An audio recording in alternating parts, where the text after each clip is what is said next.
সুপ্রিয় ভিউয়ার্স, আসসালামু আলাইকুম। আজকে আমি আপনাদের সাথে শেয়ার করব খুবই সহজভাবে মুখে স্বাদ লেগে থাকার মতো সজনে ডাঁটা দিয়ে মসুর ডাল রান্নার একটি রেসিপি। এই রেসিপিটি তৈরি করার জন্য আমি কিছু মসুর ডাল নিয়ে নিয়েছি, আর ডালগুলোকে এখন পরিষ্কার ঠান্ডা পানি দিয়ে ধুয়ে নিব। ডালে ময়লা থাকে, তাই রান্নার সময় অবশ্যই পরিষ্কার পানি দিয়ে ডালগুলোকে ধুয়ে পরিষ্কার করে নেবেন। আমি ডালগুলোকে এরকম পানি পাল্টিয়ে পাল্টিয়ে 3বার ধুয়ে পরিষ্কার করে নিয়েছি, আর ডালগুলোকে এখন আমি কিছুক্ষণ পানি দিয়ে ভিজিয়ে রাখলাম।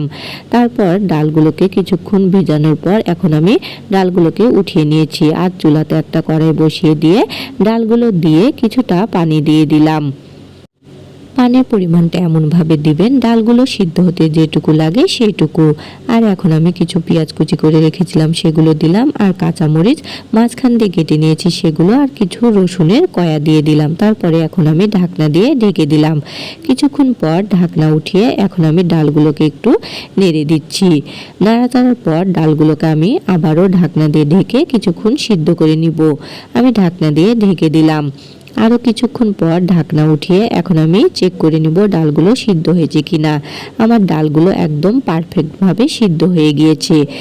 এখন আমি এই ডালের মধ্যে স্বাদ অনুসারে লবণ, 1 চা চামচ মতো হলুদ গুঁড়ো, 1 চা চামচ মতো ভাজা জিরা গুঁড়া দিয়ে দিলাম। ভাজা জিরা গুঁড়াটা দিলে ডাল রান্নার পর একটা সুন্দর স্মেল বের হবে, আর ডালটা খেতে খুব চমৎকার লাগবে।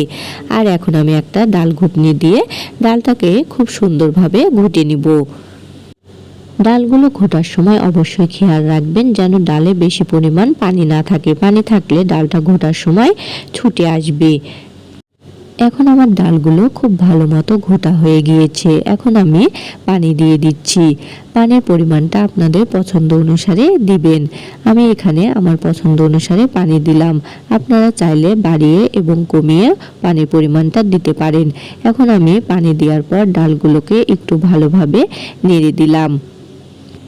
এখন আমি আগে থেকে কিছু সজনে ডাঁটা কেটে রেখেছিলাম সেগুলো ডালের মধ্যে দিয়ে দিলাম। দেওয়ার পর এখন আমি ঢাকনা দিয়ে ঢেকে এগুলোকে কিছুক্ষণ রান্না করে নিব। কিছুক্ষণ পর ঢাকনা উঠিয়ে এখন আমি এগুলোকে একটু নেড়ে দিলাম। আর আগে থেকে আমি একটা টমেটো কেটে রেখেছিলাম সেগুলোকে এখন আমি ডালের মধ্যে দিয়ে দিলাম। টমেটোগুলো দেওয়ার পর এখন আমি একটু আলতো করে এগুলোকে নেড়ে দিব। এগুলো সিদ্ধ হতে খুব বেশি একটা সময় লাগবে না। আমি আবারও ঢাকনা দিয়ে এগুলোকে কিছুক্ষণ ঢেকে দিলাম। কিছুক্ষণ পর ঢাকনা উঠিয়ে এগুলোকে একটু নেড়ে দিচ্ছি। আর সজনে ডাঁটাগুলো সিদ্ধ হয়েছে কিনা এখন আমি এগুলোকে চেক করে নিব। আমি চেক করে নিলাম সজনে ডাঁটাগুলো একদম ভালোভাবে সিদ্ধ হয়ে গিয়েছে। এগুলোকে একটা বাটিতে আমি ঢেলে নিলাম, আর চুলাতে আবারও কড়াই বসিয়ে দিয়ে কিছুটা রান্নার তেল দিয়ে দিলাম। এখন আমি এই তেলের মধ্যে কিছু পেঁয়াজ কুচি আর কিছু রসুন কুচি দিয়ে দিলাম। দেওয়ার পর এগুলোকে এখন আমি নেড়েচেড়ে হালকা ব্রাউন করে ভেজে নিব। আপনারা চাইলে রসুনটা থেতো করেও দিতে পারেন। আমি এখানে কুচি কুচি করে দিয়েছি। এগুলোকে খুব বেশি একটা ভেজে একদম বেরেস্তা করা যাবে না, হালকা একটা ব্রাউন কালার আসলেই হবে। এগুলো কিছুক্ষণ ভাজার পর এখন আমি 2টা শুকনো মরিচ দিয়ে দিলাম। দেওয়ার পর এগুলোকে নেড়েচেড়ে হালকা ব্রাউন করে ভেজে নিব। শুকনো মরিচটা এভাবে দিয়ে ফোড়ন দিলে ডালটা রান্নার পর একটা সুন্দর ফ্লেভার আসবে। আর এই দেখুন এগুলো এখন আমার হালকা ব্রাউন করে ভাজা হয়ে গিয়েছে। এখন আমি আগে থেকে যে ডাল আর সজনে ডাঁটাগুলো সিদ্ধ করে রেখেছিলাম সেগুলো দিয়ে দিলাম। দেওয়ার পর একটু নেড়ে এখন ঢাকনা দিয়ে ঢেকে 1 মিনিট মতো রেখে দিব। 1 মিনিট পর ঢাকনা উঠিয়ে এখন আমি দেখুন ডালগুলোকে নেড়ে দিচ্ছি, আর এগুলো একদম পারফেক্টভাবে রান্না হয়ে গিয়েছে। এখন আমি চুলা থেকে নামিয়ে এই তরকারিটা একটা বাটিতে পরিবেশন করেছি।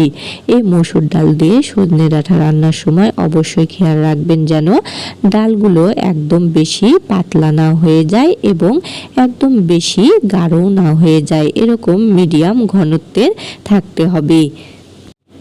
আর এই সজনে ডাঁটা দিয়ে মসুর ডাল রান্না করার সময় অবশ্যই একটা টমেটো দিবেন, তাহলে এই ডালটা খেতে আরও বেশি মজাদার আর সুস্বাদু হবে।